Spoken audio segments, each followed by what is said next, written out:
very, very busy. I'll cover that in another video. I owe you Castle Ravenloft, but there's a problem. I finished my campaign about 6-7 months ago now, and when I look at my Ravenloft maps, it's not how I do them now. I made those Ravenloft maps about 2 years ago. A lot of things I do differently. But I'll run Curse of Strahd again in the future. So the main thing I need to do, I think, is make them again with you. So this will be the first of several videos. These will be long videos, I imagine. It's Castle Ravenloft, but new world, new Foundry world, completely from scratch. Let's get going. First of all, music. There we go. So I have an entirely new world. I've installed some modules. I'll cover those as we go through them. But I will just bring in Castle Ravenloft. So I use John Pintar's Ravenloft maps. I'll drop a link to them in the video description. But let's go and find what I used. I've done this off the bat. I've not prepped this video or anything. I just decided that tonight was the night to start doing it. We can see that my camera's blown out by how bright the screen is, but I'm still refining all of that. Let's find our ground floor. So here's the main floor of Castle Ravenloft. I always set my scene backgrounds to be black, so my players can get lost and not know where the edge of the map is. Square grid, lighting. We want token vision. I don't like fog exploration, to be honest. That's it for now. Click save. It will prompt us for a new screen size. And here is the ground floor of Castle Ravenloft. Quick thing I like to do is use this button, which is from Better Roofs, to automatically wall off the outside. I want to check and make sure that our walls are sitting along our grid lines. It looks like they are, but let's have a quick check. It snaps to grid. Yeah, that's fair enough. I'm happy with that. So yeah, I've clicked snap to grid. Let's start with Ravenloft. So I'll talk a little bit about how this went with my campaign, how I used Foundry for it. You'll have to accept that my mouse clicks are very loud. That is something I continue to try and sort out. But my group had a lot of experiences in Castle Ravenloft. As you may know, my campaign ran for 3 years. And weirdly, I am missing running Curse of Strahd already. I am taking measures to try to run a new one. Getting things set up. There's so much you can do with Ravenloft and Foundry. At the moment, I'm just going around and I'm windowing these. How you have these may be different to me, depending on how you want the wall height to be. If you want people able to see outside. This map I'm learning since I'm now learning doesn't really snap to grid very well. It's not an exact grid match. So I'm going to remove snap to grid up here. And I'm going to kind of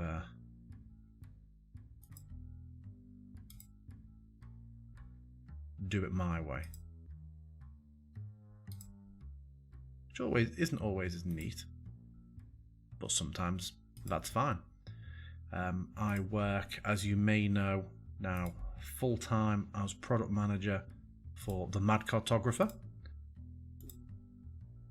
We do things a very different way to how I'm doing things here. There is exact grid snapping. What I really should have done there, I was being a bit lazy there. You always want your walls to meet on a join. So really I should have stuck an extra node in along this wall so that it all matches up. So yeah, I made my Castle Ravenloft map very, very early on in my campaign, because I didn't know my players when they were going to go there. As it turns out, they first went into Ravenloft for the dinner party, which was episode 97. It took a long time. We played weekly, as you may know. And yeah, 97 episodes before they went into Castle Ravenloft, which is also when my campaign stream started. It was a good episode to start on.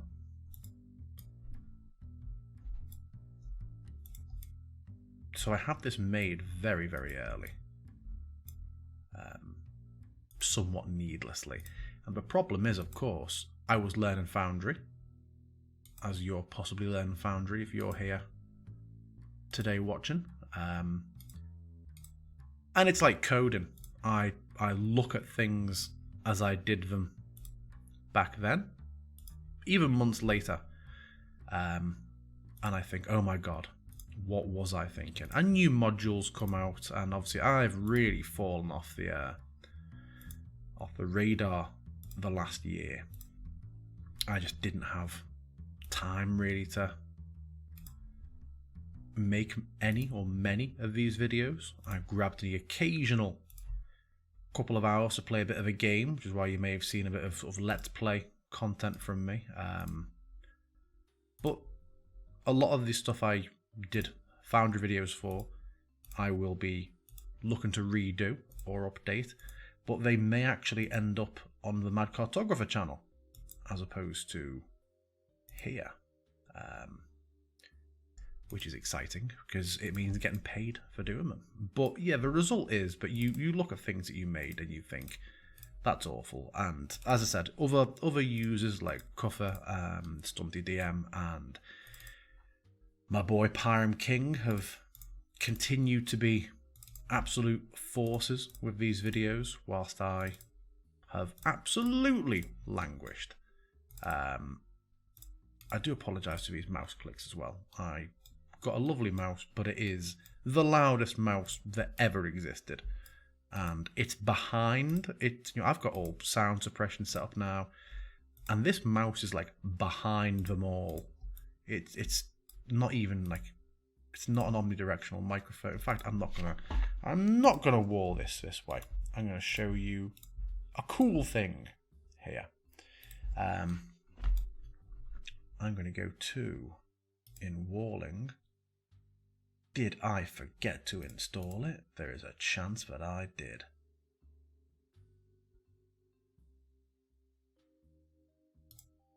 Let's go check my installed modules. Oh, I did put curvy walls on.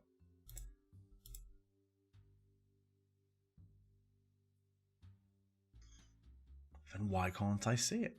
I've been using this very recently.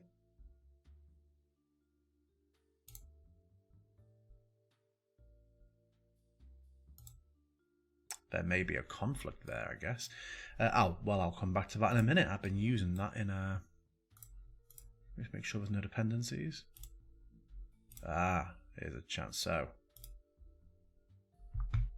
let's disable it.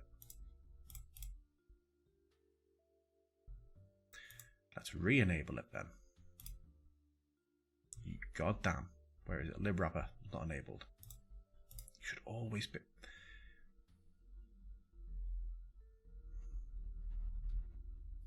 There we go. I think that's the cause of our problem. I'm going to hit F5. Yeah, I don't take all these moments out of these videos because it's going to happen to you. There we go. I didn't have a dependency enabled. Go away. So this is where we have some walling tools.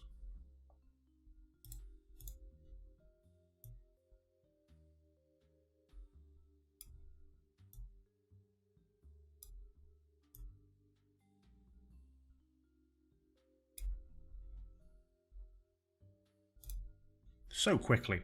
I've warped that out now. I really, really like this module. I've been using this for one of our Mad Cartographer maps, funnily enough. An upcoming one. In fact, not Mad Cartographer, Crucible Magazine. So Mad Cartographer and Crucible Magazine are similarly owned companies. I'm going to add a few. I can use this button to add a few nodes into this wall here. Obviously, the more you have, the more natural the curvature looks. I am happy with that at a glance. I obviously need... Oh, I forgot to turn off the tool. There we go. Yeah, I want this to join up to our regular walling. Those nodes always need to meet. I do not need this one. I do not need this one. And I do not need this one. And we just need to remember that there is a staircase here. And that's blocked off.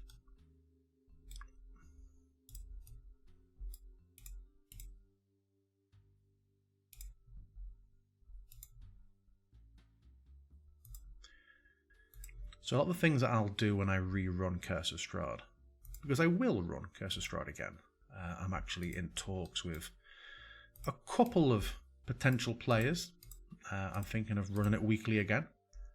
I do have a weekly campaign currently, which I messed about with trying a couple of different Let's Play channels hosting it, but for various reasons, it was a disaster. I should have known better than to take my content anywhere except on my own channel. I will be beginning to upload it all here. I'll be bringing it back home to my channel,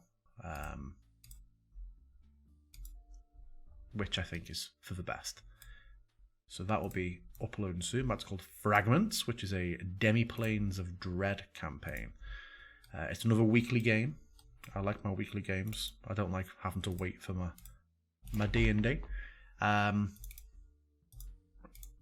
it's set with Demi-Planes of Dread. Yeah, there's references to Curse of Strahd, references to other modules.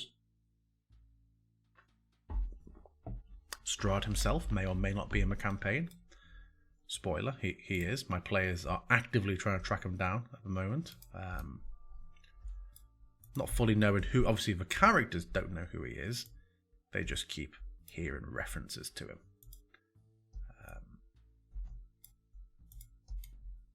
So that's fun. But what I miss, I won't throw Castle Ravenloft at them in this campaign because they're all Curse of Strahd players and DMs. The players are, if you remember, oh, that's the wrong tool. There's different types of.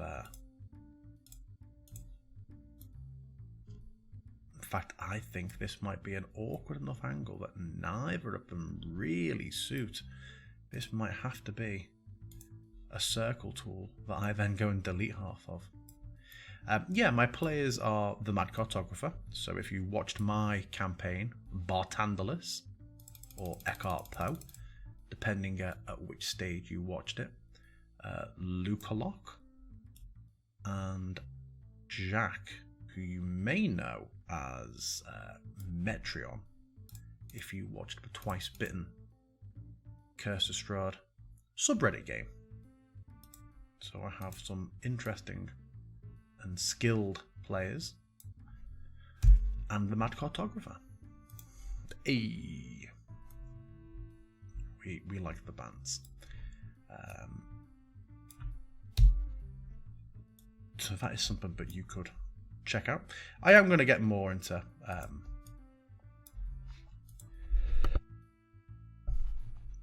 making steady, regular videos again.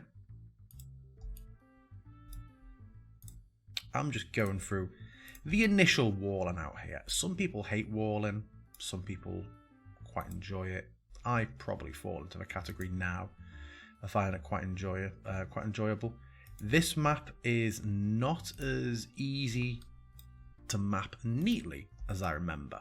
I feel like I'm doing all sorts of things mapping this because it won't snap properly that in my day-to-day job now would make me feel very, very ill. But this is just a fast and loose thing from me to you. You will have your own way of walling things. Some people, for example, insist on going from the middle of wall joints. Some like to have their own particular amounts of wall and they leave visible for players. These walls in particular, I mean, these are arrow slits, aren't they? Do you have them be at floor height? Would players have to step up to a ladder to see through them, or a stool? And if so, would you be able to see through them from the floor all the time? Would you treat these as walls in your game? Would you put them as windows with only one direction of vision, so people can look out of the castle, but your players can't just walk around Castle Ravenloft from the outside and peek through other walls? These are things as a DM in Foundry that I think you should consider. I know my players got a few... Oh, my computer lagged for a second there. I know my players got a couple of shocks in Ravenloft. Obviously, Strahd is extremely dangerous, extremely skilled. My Strahd actually ambushed my players a couple of times whilst we were trying to take rests. I've got a few joints here, a few wall joints, but don't overlap neatly. So I'll do this to the whole map when I finish. But if I highlight all of them, using monks better... Oh no, it's not actually enabled. One of my walling tools, I am wondering if there is a conflict that I'm not aware of.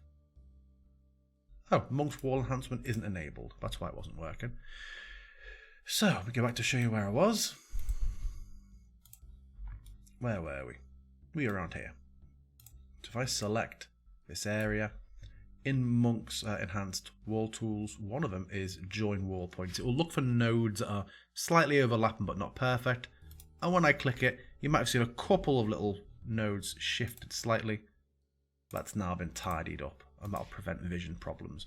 We should walk through any map we make afterwards and do a little line of sight test as well, just to make sure. So yeah, my Strahd, while my group were extremely weak and wounded, and we found one floor up, one of the empty turret towers, they tried to sneak a short rest. My Strahd, who was obviously following them, because he just stalked them through Ravenloft, he climbed up the outside and put a fireball through one of these and wrecked the group while they were resting. He did that a couple of times. A few stealth fireballs. But how do you remember working Foundry? Because if the players are sat there on the floor and then you move a token the wrong way, one of the players sees Strahd outside a window, the players will react. So you might want to change how you have the vision. You can obviously use the vision tools to say vision is one direction. We could go in and say, the wall direction is left or right or both. That's up to you. Let's continue walling. Yeah, a lot of things that I do differently. I know I could be using DF, I could be using that wall tool I've just shown you to make curved things on here. I'm going to use it to put a circle around. Ah, there we go. There is a potential conflict between these two modules. Well, at least I know now. It's trying to make me choose.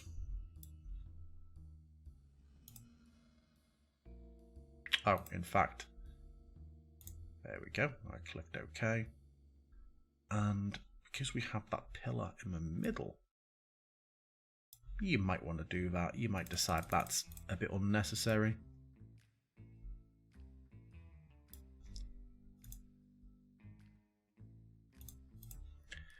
I'm going to turn it off that time. And I'll join that up. One thing I'm very aware of is that some of my modules may be out of date for what is now the norm. Like when it comes to teleporting my players, I still intend to show you how to do that with multi-level tokens. That may have changed as like the community norm. I know that I use Monk's active tiles for a lot of things now. I'm going to check when we get to that part and just make sure that that doesn't have a teleport feature, because that may now be the done thing. One thing I found that I did a lot with my Ravenloft was I walled out a lot of pillars, and it looked cool, but it was also confusing. I think now I would only ever wall pillars off if there was actually space for anything to happen behind them. And then there's a secret door behind there.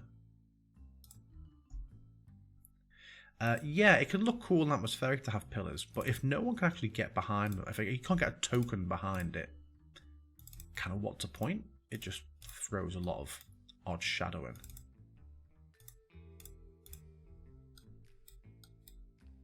I've got another incident of non-overlapping joins there.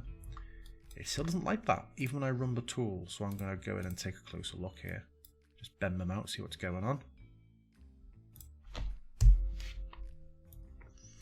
I'm not sure what happened there. Yep, this is a door. Yep, this is a door. Door. Door. How are we looking for walling? We're over halfway there.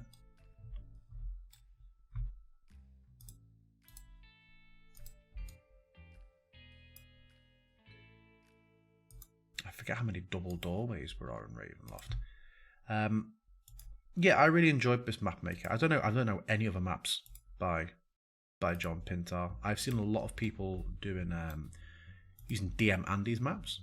I know the Mad Cartographer intends one day to do a Castle Ravenloft, which will be horrible for me because I'll be the one having to wall it. But such is life. Let's make that slightly bigger. Perfect.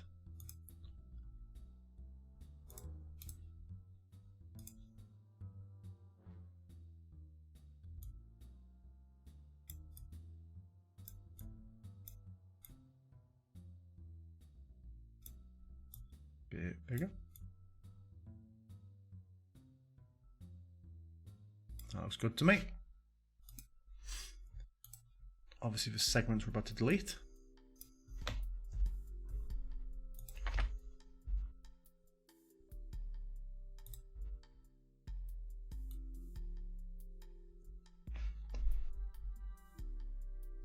I'm going to drag that wall back. What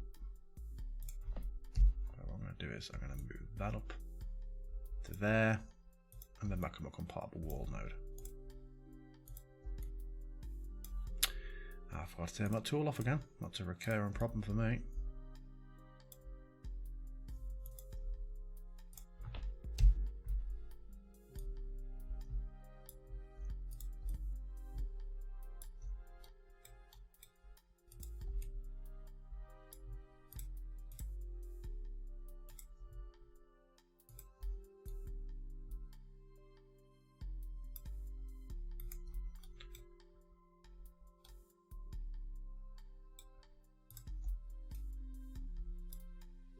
And I'm not doing my tool for this one. I'm trying to make a point for you here. Get this all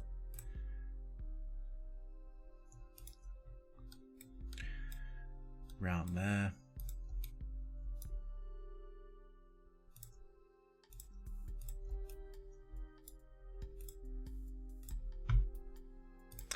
What I think I'll do is, for previous iterations of this video, I will stop the video once it's already walled, unless there are any surprises for you.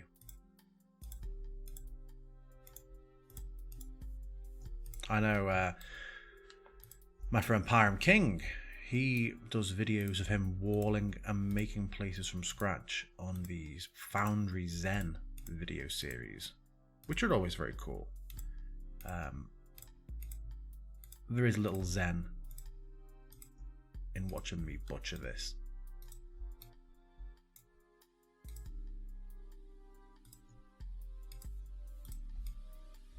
Admittedly.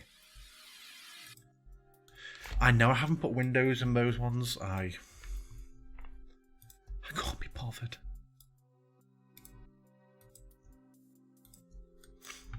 How much are we missing now?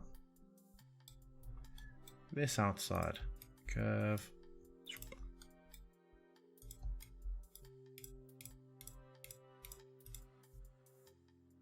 Okay. So, there's a couple of doors but haven't been put as doors.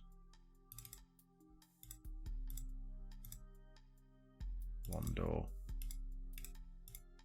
Two door. Stretch a corridor here. Oh. Let's bring that join up. We can't delete it.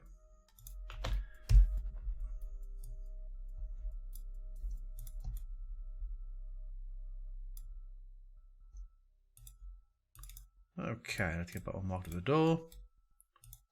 Let's get the stretcher corridor going down here. Right, doors, doors, doors, doors. I feel like we may actually have, in terms of all the doors, it's sorted. Right, walling complete.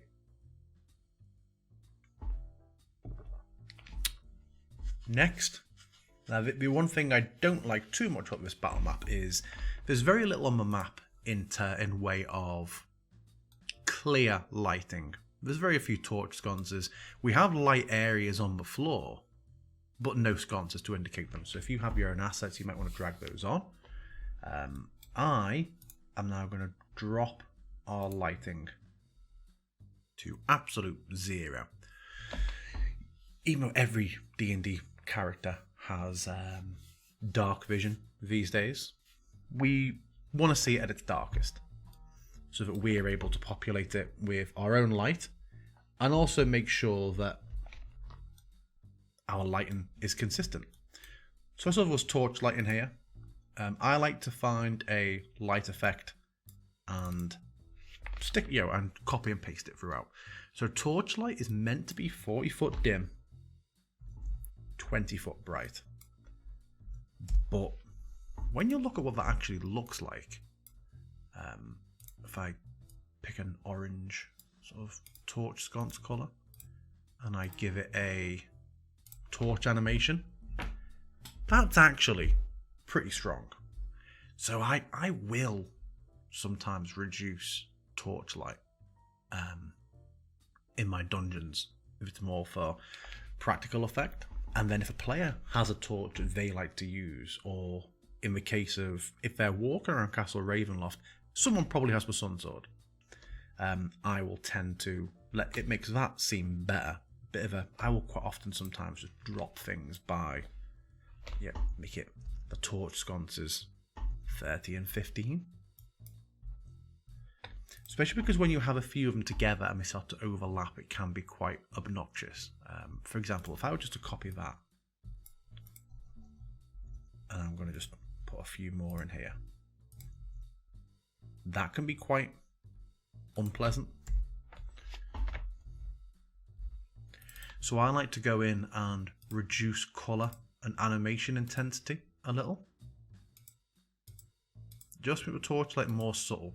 You may find when you do that that you want to make the colour a bit stronger.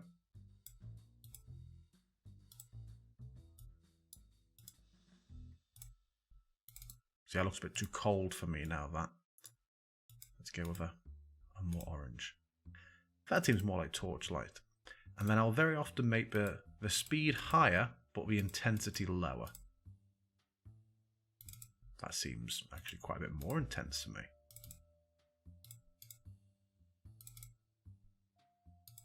And it's just finding something that suits.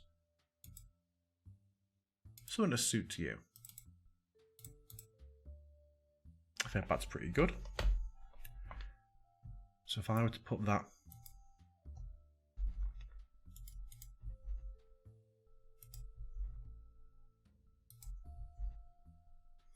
now, depending on what you want to do, it really bothers me when you have like this dark, shadowy area in the middle. Because that's where the light doesn't reach very well. At least there's no bright light, and it looks odd. So I imagine you'd probably have a chandelier. But then you might find that also really unpleasant. For a lot of people, they will solve things like this by saying, okay, do you know what? Yeah, there are a number of sconces in this room. They total, between all of them, they come to 40 and 20. And I'll drop one light in the center of the room. And that's like their way of summarizing all the other lights. It's entirely up to you. Either way, I'm going to find a few spots around.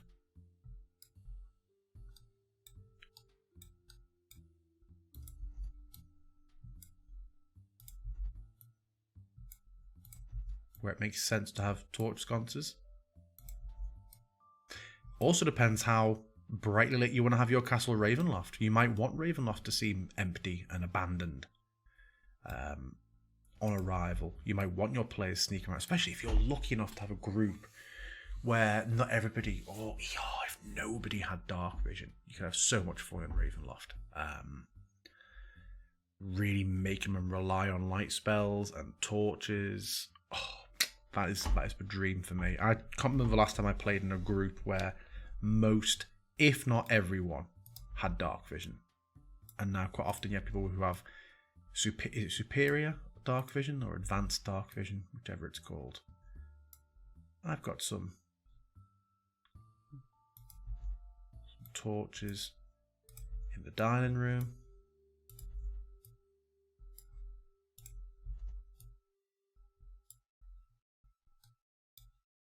When it comes to the corridor, now we can see from lighting effects here, this isn't perfect. Our door nodes clearly don't overlap. So I'm going to try and use wall points. They jump together a little bit. If I go back to light view, we see there's now no spill through of the light.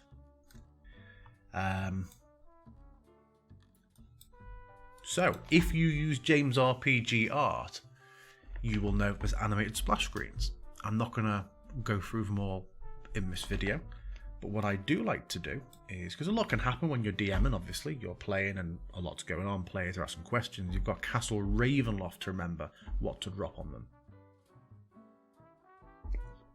I like to remind myself, I might go to text box and go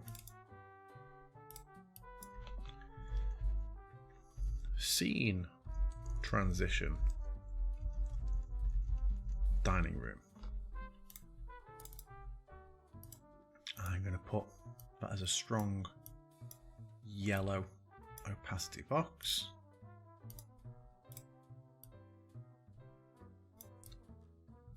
I'll put bright red text.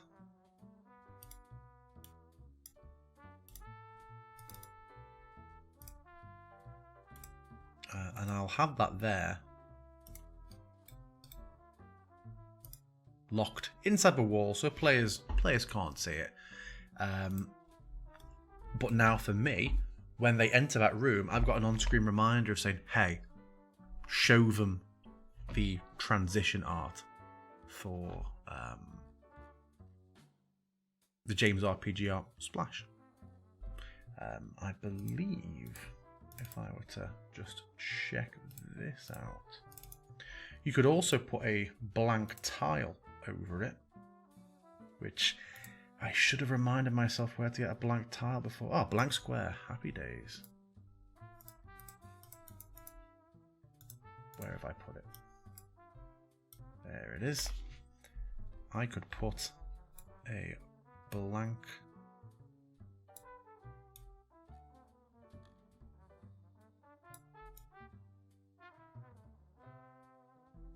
tile under this. going to triggers. Typically this has been updated, so I only used this like a week ago, and now this menu is different, so you get to see me just go like an idiot now. So it's active. We are going to say when the GM double clicks on this, yeah, allow when paused.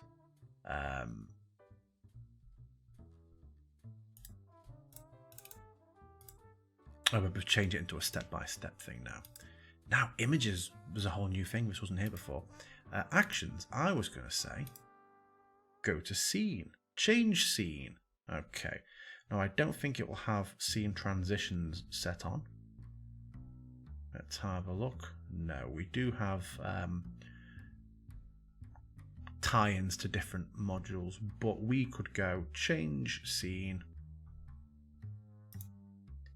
and it'll ask you to pick one of the scenes from your world. I've made a new world, so I only have Ravenloft 1. But I normally set my James RPG art backgrounds up as scenes, because then they're animated. I can put extra like lighting or art effects on. So you could have it so that when they're in here, you double click that, and it takes the scene through to the dining room, and everybody's able to see it. Just things that save you time as a DM. In fact, let's try and set that up quickly now. So if I were to go dining splash, my microphone is in front of my keyboard, so when it comes to writing, I'm having a bit of a time at the moment. Background image. I have to remember where all my Curse of Strahd locations are. Animated James RPG art. Did it have a Ravenloft dining hall? There we go. It's a splash art, so I still want a black background. I want it to be gridless. I don't want it to be token vision or fog exploration. I want it to be universal vision. Save. Yes. Let's quickly check and make sure this scene works. Yes, it does. I want to add in some animation for the fire.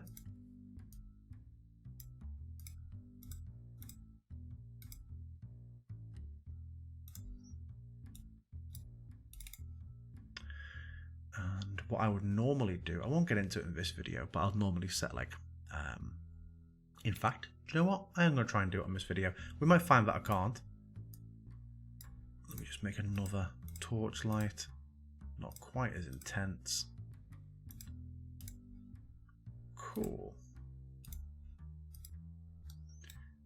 I'm not going to put a light effect on the ceiling, but we've now got our light in there. I am going to try something that might not work. I'm going to create a playlist and call it Strahd Organ. I am going to try and find... I've not searched this in about almost a year. Music. Oh, so much stuff. Ravenloft dinner. No Strahd organ there.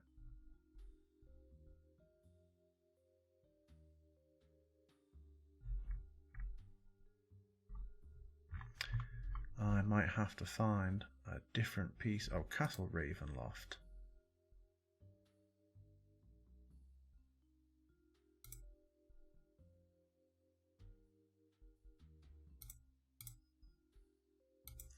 Not going to waste much more time doing this. Let's. This is not what you came here for. Let's have a look. Oh, Strahd dinner. Bloody tears on Strahd's organ. There we go. I'm going to pick that playlist. I'm going to say repeat. I'm going to lower the volume for your ears on this. And then I'm going to set in my scene navigation. When this scene is active, play the following playlist. Strahd organ. And it'll try and do it straight away. Okay, back to Ravenloft. I'm going to look at that tile view. And I'm going to say, yes, action. When the DM double clicks this, change the scene to dining splash and activate it. Update, update, good. Your game's now taken place. Your players come in here, you open the door and you begin to narrate the scene of Strahd's dinner, instead of you going off into your menus and searching through, because I've got an empty world here, but you're going to have folders and categories and all sorts. You can now just double click and it loads through. Hopefully the music's coming through for you, but we then immediately have that scene playing. You could set something up in here where you could put another button up here and say, well, when you double click that, stop all music that's playing on this scene, like Strahd's organ, and change the scene back to Ravenloft 1. You could easily do that. I'm just changing back. And because we didn't say, if we just said play this playlist and pick the playlist, the music would still be going now. Now we've come back. You'd have to go in and manually stop that playlist. But because we went into the scene settings and said, hey, when you're on this scene, play this playlist. When we left that scene, it stops it. Again, all the stuff that I really want to try and help you with is just things that individually seem small, but together build up and make life much easier for you. You can put reminders everywhere as well. I did a lot of this. I would mark off to myself things like the tile trap. These obviously, if I have to go trap, text size, 15. I can make that hidden, but I can also make the fill opacity high. Oh, misclicked. And then I can have these just here, visible only to me, but a reminder that I can have, but to do the whole, they lunge forward and attack. I could put another invisible token there with monks and say, if I double click this, play this sound effect, and they jump forward. I've seen a lot of people start to record their own narration for certain areas. I feel like it's a lot of people who play Darkest Dungeon, where obviously the narrator is present throughout. I've seen people who will narrate pieces of audio, have them ready, and have them clickable. I've done it a couple of times when I wanted to, like, I'm talking, and then another me starts talking about something else, and my players are like, whoa, what's going on?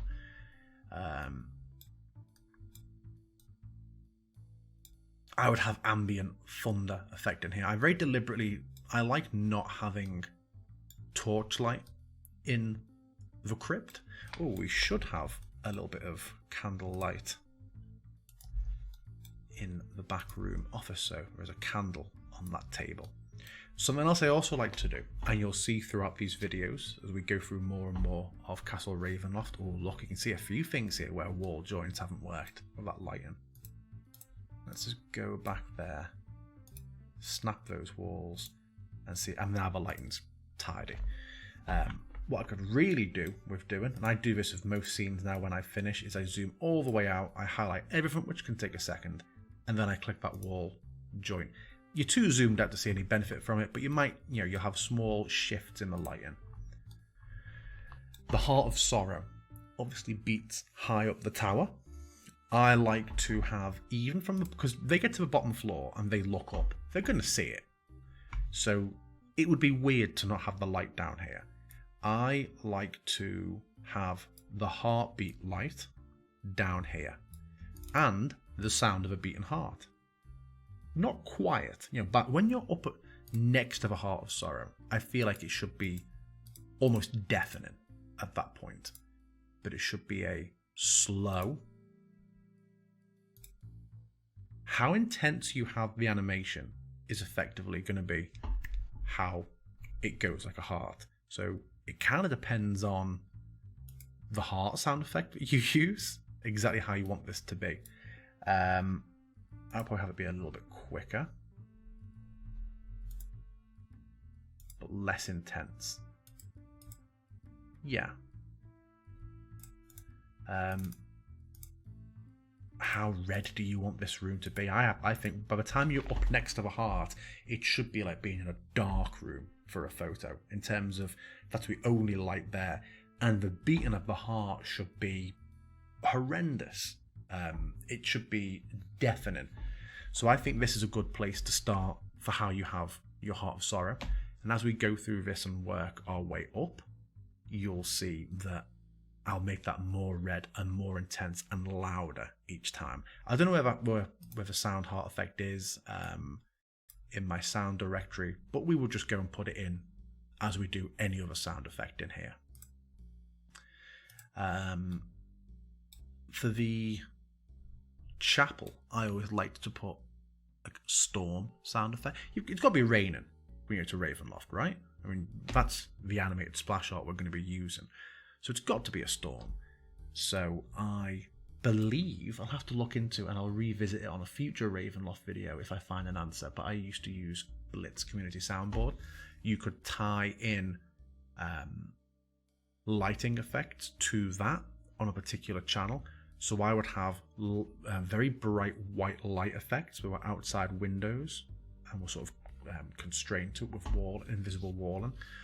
I would have them be set to activate off the soundboard on a channel, which meant that when I went and played Thunder Crashes, these white lights would flicker on brightly in line with the sound for a moment.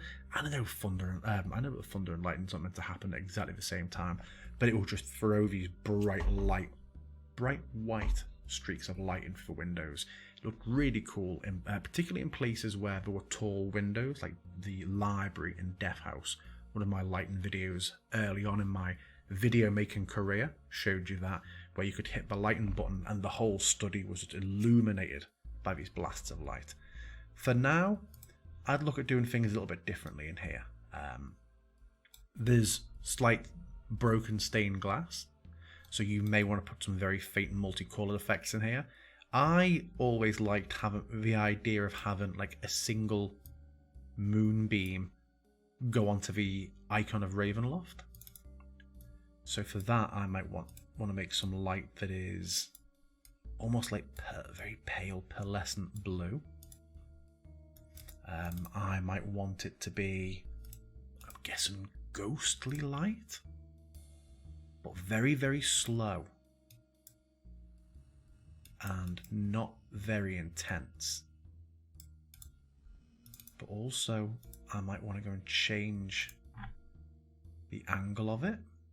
So it's like, I don't know, like a 40-degree beam maybe? Maybe even less than that.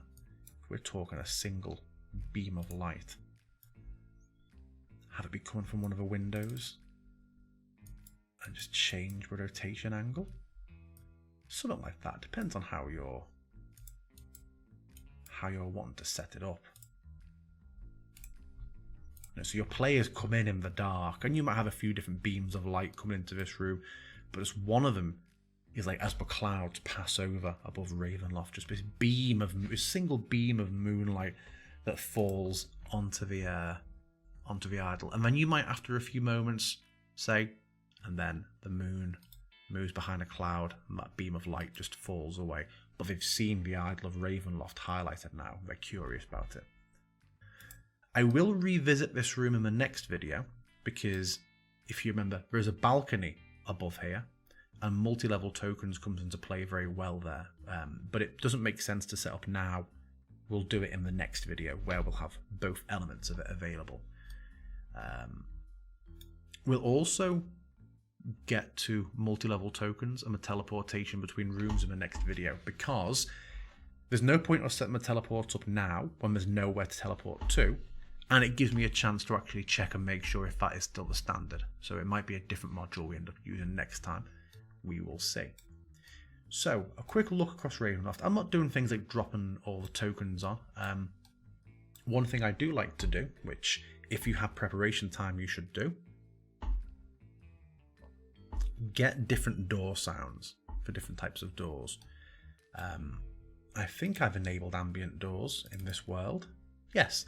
If you have ambient doors, you can change the close, open, lock, unlock, and it's locked but you tried to open it noise for individual doors on a scene. Because sometimes you have with the Foundry default, you'll have huge bronze temple doors deep in the jungle, and there's these really impressive doors, and you double click on it, it doesn't really work. So you want things like, stone doors, secret doors for contraption sounds. I can go in and individually change just this door. So when my players open it, it isn't it's a much more impressive sound. I would go and set things like that up for when you open your secret doors and like your sliding stone doors. What else do we have? I like things. So if I bring the things that give ambience, if I bring the light back up for a minute, I'm going to wrap this video up shortly as well. I appreciate an hour is a long time to watch, and we're going to have one of these for every single floor of Ravenloft.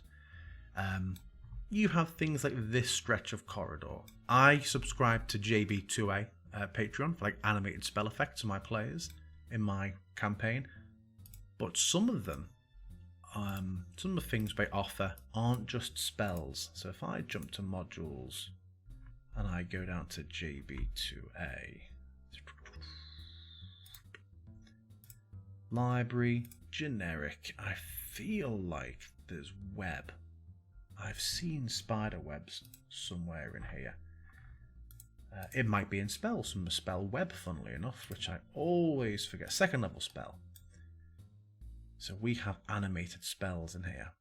I also like animated spell preview, animation preview module, because it lets you do what I'm doing here. You can see things before you add them on. So if I drag that on, that's obviously very, very opaque. I can see there's a couple of opacity versions of it here. Let's have a look and see what's more suitable. Yeah, that's slightly better. You might decide that you want to, in addition to these web corridor effects, you might want to just add some on or overlap them. There are great sound effects for spiders. You might have it so your players, you might put the web crawl spider sound effect in this stretch of corridor. So even though there's not, there's not a big spider combat here, it's still horrible and unpleasant. If I zoom in on that, you can see that's a cool but horrifying little animation of just little spiders running around.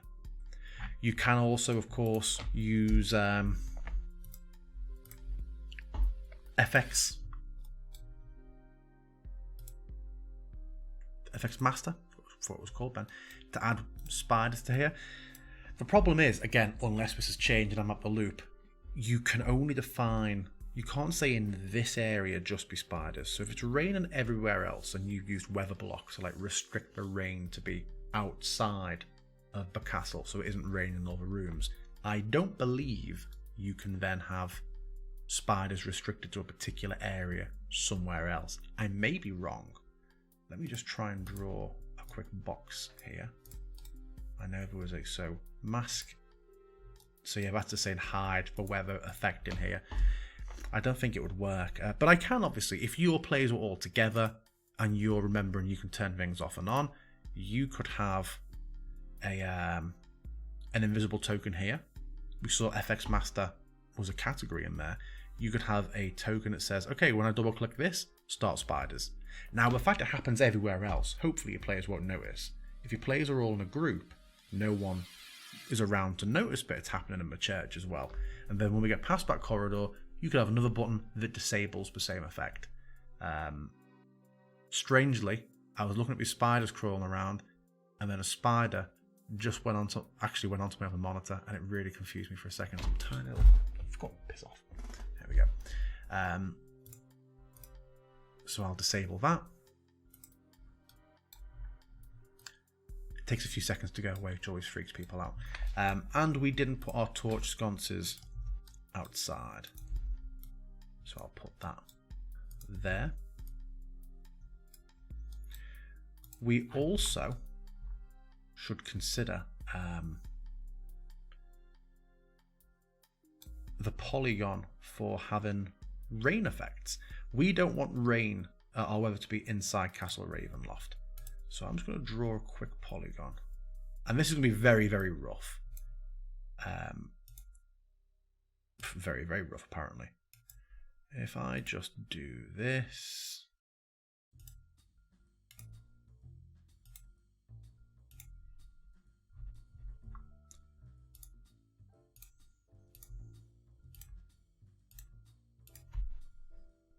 just want to highlight.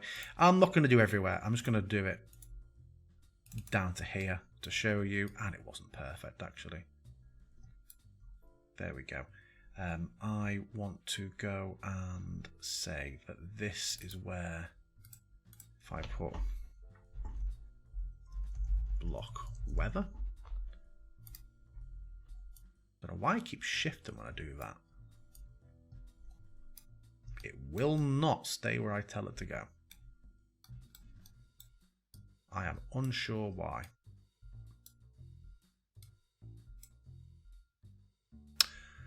Okay, well, I don't have time to go through all of that. But what I can do is I can go into the scene configuration, and we have invert weather block. Instead of blocking weather in the designated polygons, only show weather in the polygon.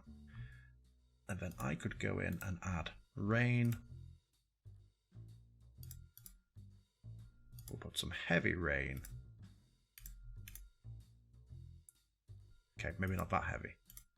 Let's scale it down a bit. And we could put nighttime. We could put thunderstorm sounds. Again, remember, our players won't see these polygons the way that you and I do, which is a kind of pain as a DM.